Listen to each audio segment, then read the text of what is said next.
Xo'sh, assalomu alaykum.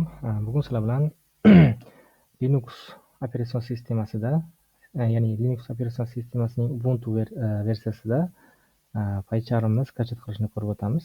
Birinchi navbatda biz mana shu linkka kirib olishimiz kerak. Bu linkni men pastdagi havolada qoldiraman. Xo'p, undan keyin o'zimizga kerakli bo'lgan versiyasini skачать qilib olishimiz kerak.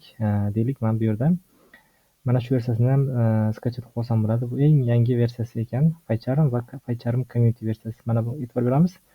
Bu kelasi qaysi birini skачать qilishimiz bu juda ham muhim. Negaki, mana bu PyCharm Community. Hozircha biz tekin versiyasini skачать qilib turamiz. Skачать qilishni bosdik. Taxminan 1 minutlarda menimcha skачать bo'lib qolsa kerak. Kutamiz. Xo'sh, ko'rishimiz mumkinki, skачать bo'ldi. Bu skачать bo'lgan papkamizni chekirib olishimiz kerak. Mana shu qismda mana ko'rishingiz mumkin. Endi shu yerdan open in terminal qilamiz. Mana terminal bo'limiga o'tib oldik. Endi esa maxsus komandani yozamiz. Ya'ni mana shu komandani yozib olib, PyCharmni Ubuntu uchun o'rnatib olamiz. Xo'p, birozdan keyin o'rnatib oladi. Xo'sh, endi esa PyCharm bo'limiga o'tamiz. Ko'rishingiz mumkin, ls qilsam, PyCharm skачать qilgan PyCharmimizni chekirib oldik. Endi bu yerdan maxsus komanda, ya'ni mana shu pycharm.sh komandasini yozsam, avtomatik PyCharmga kirib ketadi. Ko'rishingiz mumkinki, mana continue qilib, bemalol PyCharmga kirish imkoniyatiga ega bo'ldik. Xo'p, bu usulni kichkina kamchiligi bor. Faqatgina terminaldan kirish imkoniyatiga ega bo'lamiz va bundan tashqari agar terminaldan chiqib ketadigan bo'lsam, maxsus PyCharm ilovasidan ham chiqib ketib qoladi. Shunaqa kamchiligi bor. Agar bunaqa usulda qilishni xohlamasangiz, keling oxirigacha tugatib qo'yaylik. Ya'ni birdaniga PyCharmni, ya'ni PyCharm dasturlash o'qitini mana Google Chrome terminalga o'xshab maxsus dastur orqali kiradigan usulni qo'shamiz. Bu biroz vaqtni oladi, chunki Ubuntu bu Windows emas. Xo'p, avvalgidek ls qilib, keyin esa maxsus mana bu PyCharm yuklab olgan PyCharmimizni fayllarni chekirib olamiz. Ichiga kirib olganimizdan so'ng maxsus komandani yozamiz. Bu komandalarning hammasini men nimani xudo xolasa videoni qo'yganimdan keyin pastda qoldirib ketaman. Xo'p, bu komandani yozganimizdan keyin bu fayl ko'rinishida bo'ladi va biz buni ichida yana bir maxsus komandani yozamiz va bu komandani yozganimizdan so'ng Ctrl O tugmasini bosamiz. Enter tugmasini bosganimizdan keyin Ctrl X qilib ilovadan, ya'ni mana shu fayldan chiqib ketishimiz kerak. Xo'p, chiqib ketganimizdan so'ng oxirgi komandani yozamiz.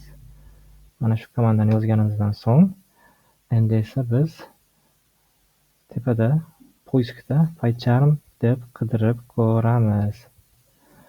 Xo'p, ko'rishimiz mumkinki, PyCharm poisk berganimizda bittada chiqish kerak edi. Chiqmadimi? Demak, qayerdadir kichkina muammo bor va hozir sizlar bilan birgalikda bu muammoni bartaraf qilamiz. Bizda qanaqa muammo? Hozir ko'ramiz. Xo'sh, birinchidan yana faylni ochib olamiz. Mana bu yerdagi faylimizni yo'lini xato berganmiz. Ko'rishingiz mumkin. Bu yerda home yo'q. Bizda o'zi qanaqa edi? Tekshirib olaylik. Ya'ni biz mana shuni o'zini copy qilib olsak bo'ladi. Mana shu yo'lni o'zini copy qilaman-da. Yana qaytarib faylga kiraman va bu yo'lni to'g'rilab qo'yamiz. Mana shu yergacha qo'yib olishimiz kerak, lekin bizda biroz xato qo'yilib ketdi. Xo'p, Ctrl X qilib chiqib ketamiz. No, saqlamaymiz. Saqlash kerak emas. No qilib chiqib ketamiz. Xo'sh, boshqatdan kiramizda o'sha bo'limga o'tib, kerakli joyini o'chirib tashlab, o'zimizni yo'limizni qo'yamiz. Homegacha o'chirib tashlayman-da, mana shu yerdan qo'yaman. Faqat mana bu yerda downloadsdan keyin ikkita slash qoldi, bittasini o'chirib qo'yaman. Xuddi shu usulni Mana bu yerda ham berishim kerak. Bu yerda ham binggacha berib olamiz.